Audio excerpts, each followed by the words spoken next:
Magandang hapon, plano ni Pangulong Ferdinand Marcos Jr. na magkaroon ng extradition treaty para sa pag-aresto ng dating mambabatas na si Saldico. Ayon kay Interior Secretary John Vic Remulla, inutusan na ng Pangulo ang formal na pag-apply ng extradition kahit wala pang kasunduan ang Pilipinas at Portugal.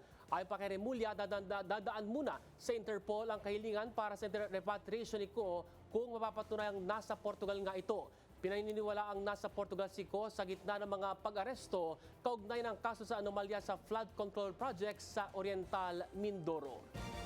Samantala, nagain na po ng not guilty plea si Sara Diskaya kasamang siyang pang-akusado hinggil sa mga kasong graft at malversation ng public funds kaugnay ng umano'y 96.5 million pesos na ghost flood control project sa Davao Occidental. Isinagawang arraignment umaga ng Martes sa RTC, Original Trial Court Branch 27 sa Lapu-Lapu City. Ayon po sa investigador, pinondohan umano ang flood control project kahit bahagya lamang o hindi man naipatupad.